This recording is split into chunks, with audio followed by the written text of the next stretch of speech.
محفل سرکار میں آ کر، سنبھل کر بیٹھ جاؤ محفل سرکار میں آ کر،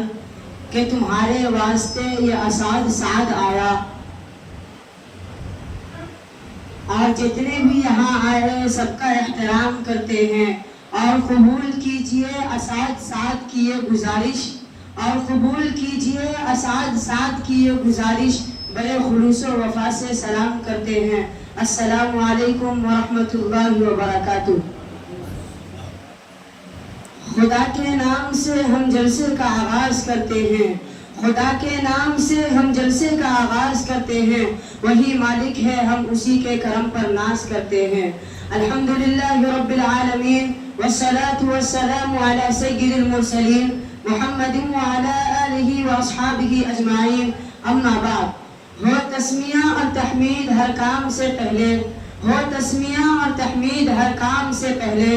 ہر کام ہے ادھورا اس کام سے پہلے، کرتے ہیں جو بھی کام خدا کے نام سے پہلے،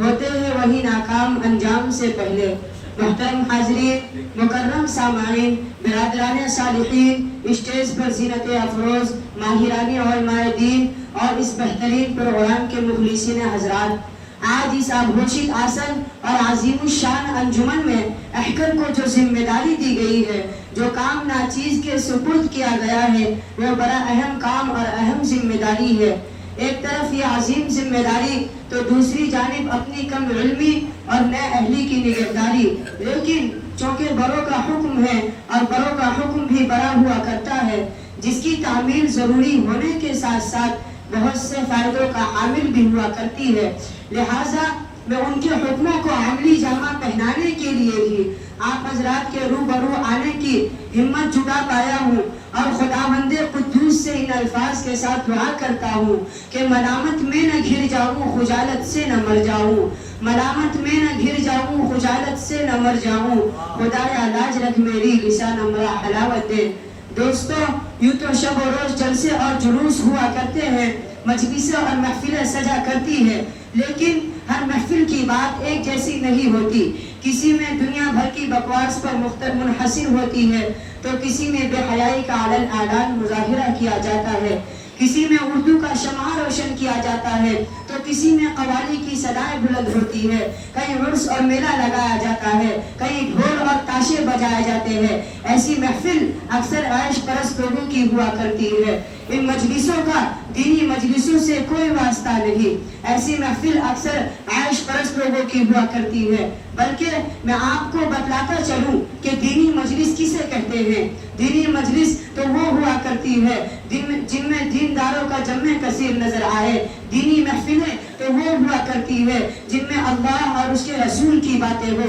دینی جلسے تو وہ کہلاتے ہیں جن میں خدا اور اس کے رسول کی باتیں ہو، جہاں علماء دین کی قربت و صحبت ملتی ہو، جہاں اکابرین اولیاء کی زیارت نصیب ہوتی ہو، ایمانی تلاوت حاصل ہوتی ہو، قلبی راحت نصیب ہوتی ہو، دماغی سکون ملتا ہو۔ حضرات، آپ کو اپنی قسمت پر ناز ہونا چاہیے کہ آپ کی شرکت ایک ایسی ہی اجلاس میں ہوئی ہے جہاں برکت ہی برکت، رحمت ہی رحمت، منفعت ہی منفعت، فائدے ہی فائدے ہیں۔ یہاں نقصان کا دخل نہیں، خسارے کا سوال نہیں، کیونکہ یہ کوئی دنیاوی محفل نہیں، سیاسی جلسہ نہیں، سرکاری سمیلن نہیں، معاشرے کا میدان نہیں، قوالی کا استھان نہیں۔ اللہ اللہ، اس محفل کے مقام کا کوئی اندازہ نہیں کر سکتا، جس کو ملائکہ رحمت جیسی نورانی مخلوق اپنے جلوہ کے ساتھ مزین کر رہی ہو اور اپنی نورانیت کے آغوش میں لیے ہوئے ہو۔ فرمایا، راست بازو کے سردار اور پاک بازو کے سرتاج نبی رحمت صلی اللہ علیہ وسلم نے کہ جس مبارک محفل میں ذکر خیر ہوتا ہے، اس کو ملائکہ رحمت پروانہ وار آ کر گھیر لیتی ہے۔ ناز کرتے ہیں ملک ایسی زمین پر اسعد، ناز کرتے ہیں ملک ایسی زمین پر اسعد، جس پہ دو چار گھڑی ذکر خدا ہوتا ہے۔ حضرات، تو آئیے اب ہم اپنے اجلاس کی کامیابی کے لیے کسی رہنما کی تلاش کریں، کیونکہ کسی بھی جلسے اور اجلاس کی کامیابی ایک ایسے رہنما کی رہنمائی، ایک ایسے صدر کی صدارت، ایک ایسے قائد کی قیادت، ایک ایسے سرپرست کی سرپرست پر منحصر ہوتی ہے جو زہد و تقوی، خلوص للہیت، جود و سخا، امانت و صداقت، فہم و فراست، خلوص للہیت نیز علم و صلاحیت کی حامل اور رشد و ہدایت کے عالم بردار ہو اور عند اللہ و عند الناس مقبول و معزز ہو۔ الحمدللہ آج ہمارے جلسے کو ایسی بہت سی قد آور اور مذکورہ اوصاف کی ہستیوں کی حامل مقدس ہستیوں میں پروان چڑھنے کا موقع ملا ہے، جن میں سے جلسے کی صدارت کے لیے کسی ایک کے بھی نام کا اعلان کر دینا اجلاس کی کامیابی دلیل ہوگی، لیکن میں جس شخصیت کا نام لینا چاہوں گا وہ حضرت الحاج مولانا عبد السبحان قاسمی صاحب ہے، جنہیں اللہ تعالیٰ نے اصلاح امت، احیاء سنت، ابطال باطل اور احقاق حق کے لیے مسائل حوصلہ، توفیق اور امتناع بخشا ہے، پھر امر بالمعروف اور نہی عن المنکر کے جذبے کے ساتھ حسن و بیانی اور امتناع بخشا ہے، اور شان جاذبیت کے ساتھ شان جاذبیت عطا کی ہے۔ مجھے امید ہی نہیں بلکہ پختہ یقین ہے کہ اس حسن لاجواب کے آپ سب بھرپور تائید فرمائیں گے،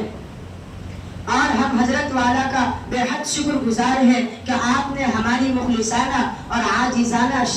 التماس کو شرفیت قبول سے نوازا۔